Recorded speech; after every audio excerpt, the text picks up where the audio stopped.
I still remember the morning the county men showed up like it was yesterday. It was early spring, the kind of day when the soil smells wet and alive after the thaw, when you can almost hear the roots stretching under your boots. My land, 40 acres of stubborn clay and memory, had been in my family for 3 generations. My father taught me how to run my first tractor here. My mother's ashes were buried under the oak by the fence line. It wasn't just property. It was blood and time and promise. But that morning, the rumble of county trucks crushed all that quiet.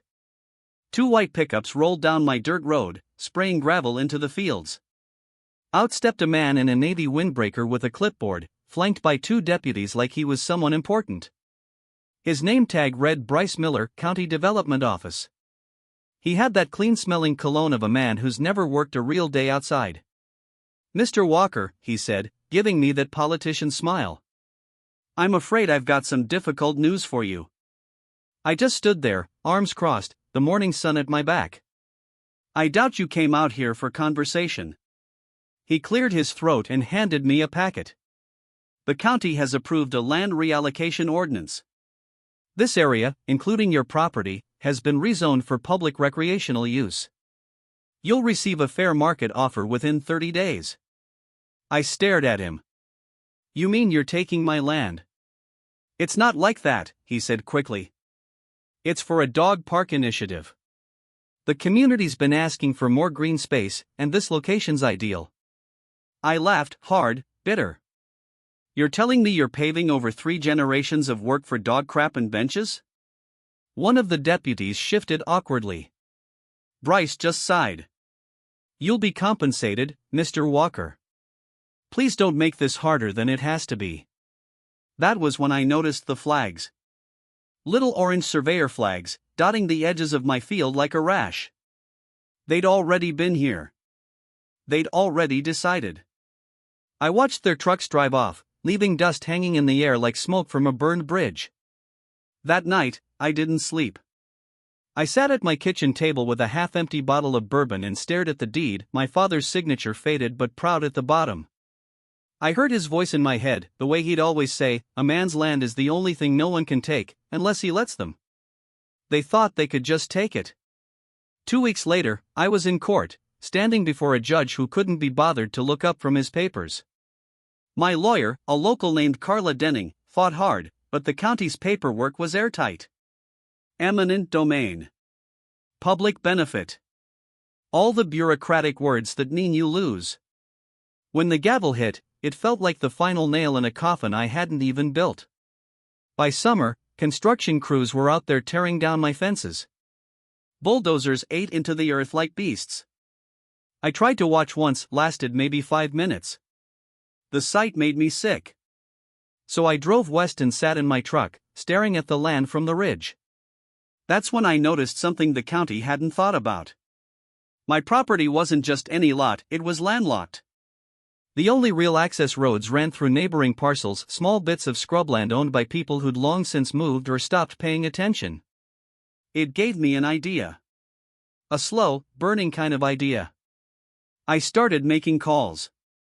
I knew Earl Peters, an old rancher who owned the lot north of mine, was tired and ready to sell. I offered him cash, above market.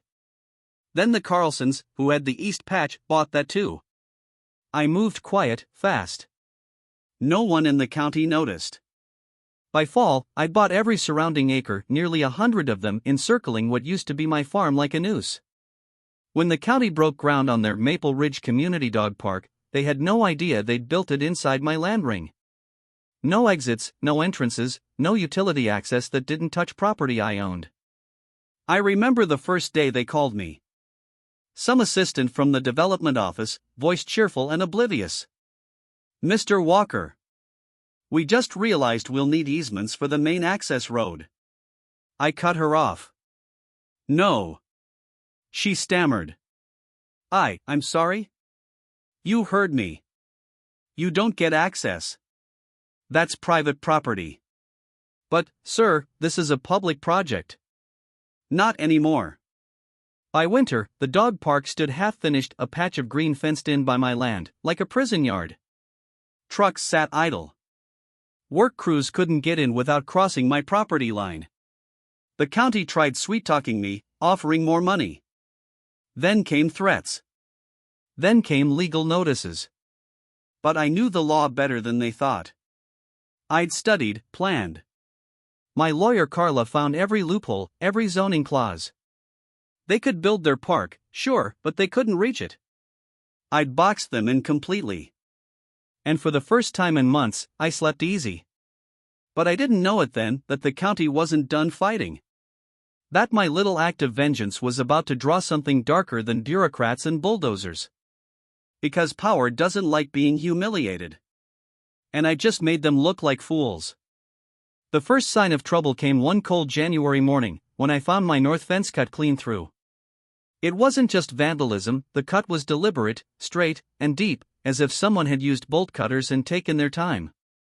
Tire tracks led from the county's side right through the mud and onto mine. I knew what they were doing. They were testing me. Seeing if I'd flinch. I didn't. I welded the fence shut myself before dawn, sparks flying like angry fireflies in the frozen air. Then I added cameras, motion-triggered, high-resolution, and hooked up to a generator so they couldn't cut my power. The next time they came, I'd have proof. 2 nights later, I did. The footage showed 3 men in reflective jackets marked county maintenance. They weren't maintenance. They were trespassers, plain and simple. One of them, tall, stocky, shaved head, looked like Deputy Harlan Ridge, the same guy who'd stood behind Bryce Miller the first day. They didn't realize my cameras had infrared. When the sheriff's department arrived, I thought maybe justice would finally tilt my way. Sheriff Dan Hollis had been a friend of my father's. We used to hunt together when I was a kid. But when I showed him the footage, he just sighed, tired, like a man who'd already decided which side to take. "Jack," he said, setting his hat on my table, "you're making this harder than it has to be. The county's under pressure to get that park open. You can't keep stonewalling forever." "I'm not stonewalling. I'm protecting what's mine." He looked at me, patient but patronizing. "You already got paid for that first parcel." I leaned in. "I didn't sell this one." His eyes flicked to the window, out toward the land I'd reclaimed. "They'll find a way, Jack. You can't fight City Hall forever." "I don't need forever," I said. "Just long enough to make them choke on their arrogance." He put his hat back on. "Careful, son. Pride's a dangerous thing. It makes you blind." I watched his cruiser disappear down the road, taillights glowing like embers in the fog. From that day forward, it wasn't just about land anymore, it was war. The county filed injunctions. I countered with trespass suits. They sent surveyors to inspect boundaries, I blocked them with locked gates. Every move they made, I met with paperwork sharper than barbed wire. My lawyer, Carla, joked that I was single-handedly keeping her firm in business. But beneath the legal chess game, something uglier was brewing. One evening, I came home to find my barn door ajar. I hadn't left it that way. Inside, the place was ransacked, tools thrown, feed bags slashed, and a dead crow nailed to a beam with a note stapled beneath it. "Sell out or lose more than land." That was the moment I stopped treating this like a legal battle. That was when I started fighting back. I installed motion lights along every road. Cameras on every post. I even bought a drone, learned to fly it at night, sweeping the perimeter like a hawk. When I caught a county truck idling near my west field, I hovered that drone right above its windshield till the driver panicked and sped off. They wanted intimidation. I gave it back twice as hard. Then came the community outrage. The local paper ran editorials about how one stubborn farmer was denying families a park. Protesters started showing up at my gates, waving signs, shouting slurs. Most were kids or weekend activists from town. They didn't know the truth. They just saw a villain in overalls standing in the way of their picnic dreams. One night, I walked out with a flashlight and bullhorn. "You think this land belongs to the county?" I shouted over their chants. "You think they care about your dogs, your kids, your taxes? They care about contracts, votes, and kickbacks. This park's a lie and you're helping them sell it. They threw bottles.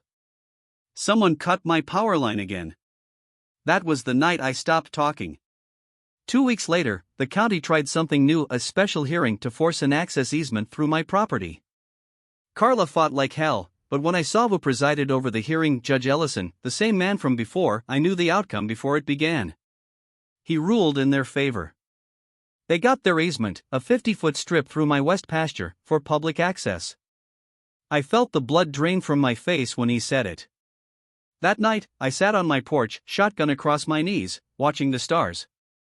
My land was quiet, but not peaceful. It had that tense silence right before a storm. Then headlights appeared at the far edge of the pasture. County trucks again. Moving slow, deliberate. They'd come to mark the new easement. I let them start. Then I stood up, grabbed my lantern, and walked out to meet them. Bryce Miller climbed down from the lead truck, clipboard in hand, smiling that same oily smile. "Evening, Mr. Walker. Thought you might like to see where the new road's going. I thought I made it clear you weren't welcome here." He shrugged. "We're within our rights now." I stepped closer until the lantern light hit his face. "Rights are one thing, Bryce.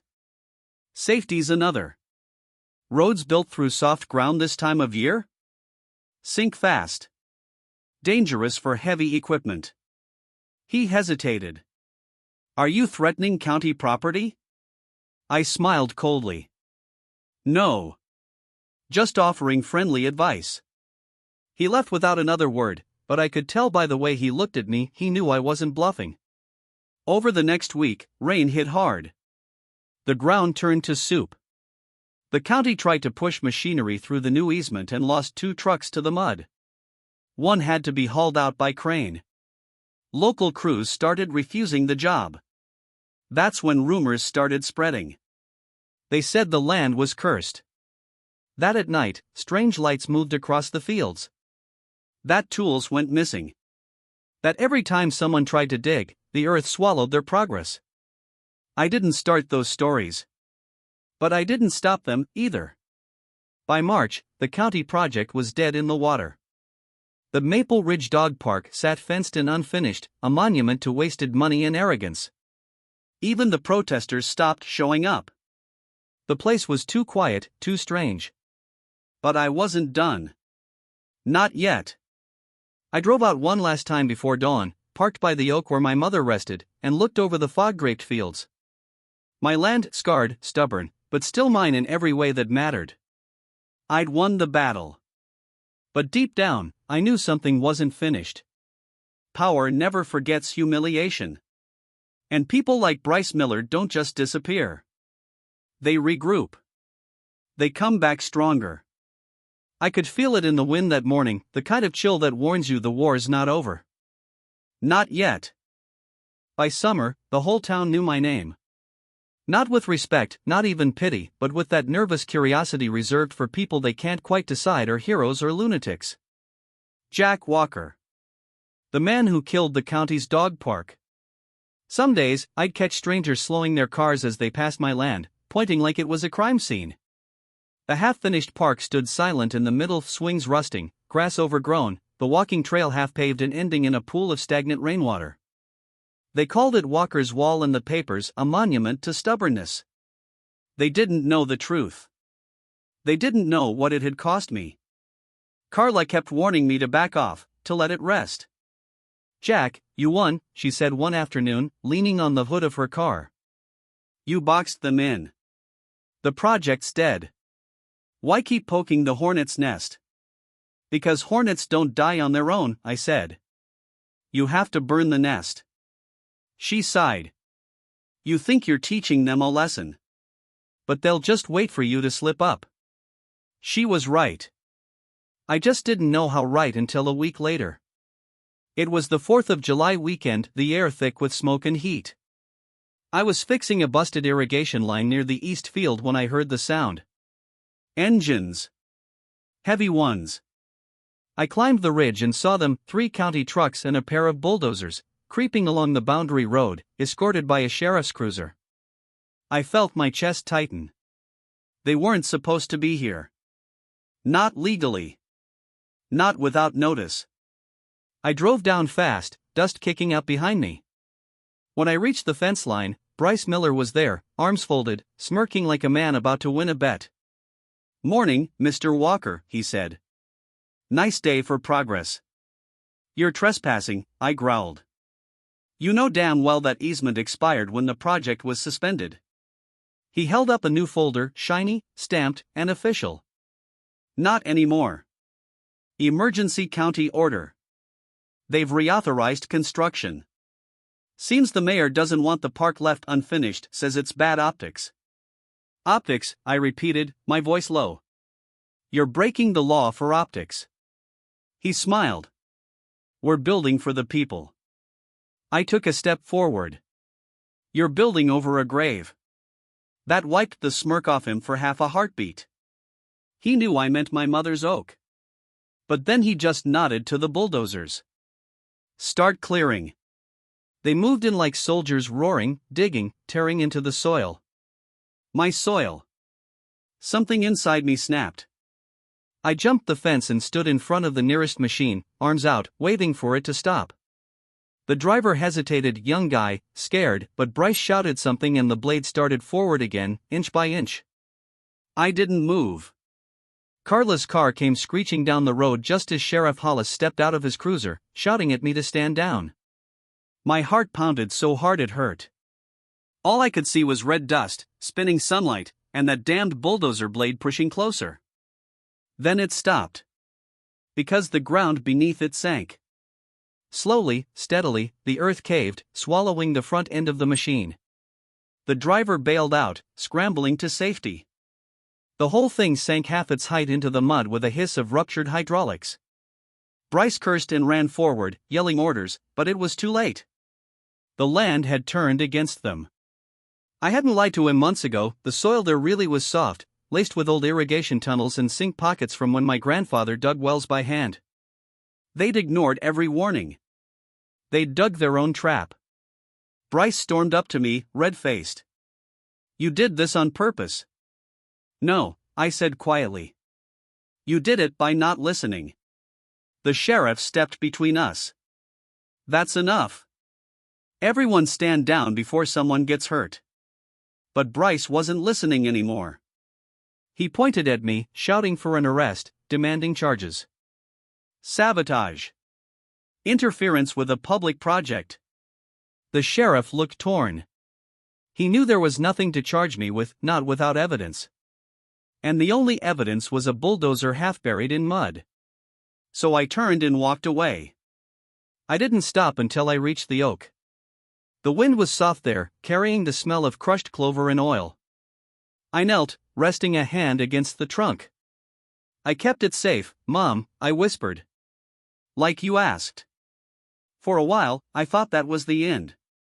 The county couldn't salvage the park, the foundation cracked, drainage collapsed, and half the equipment rusted before they could haul it out. By August, they quietly abandoned the project, citing environmental instability. Translation: they couldn't touch my land without sinking deeper. Bryce Miller resigned 2 weeks later under personal circumstances. The sheriff retired. And I went back to living the quiet kind of life I'd almost forgotten: sunrise coffee, fence mending, the sound of hawks in the distance. But even peace carries ghosts. One evening, as the sky turned gold, Carla came by with a brown envelope. She smiled faintly, handing it over. "Thought you'd want to see this."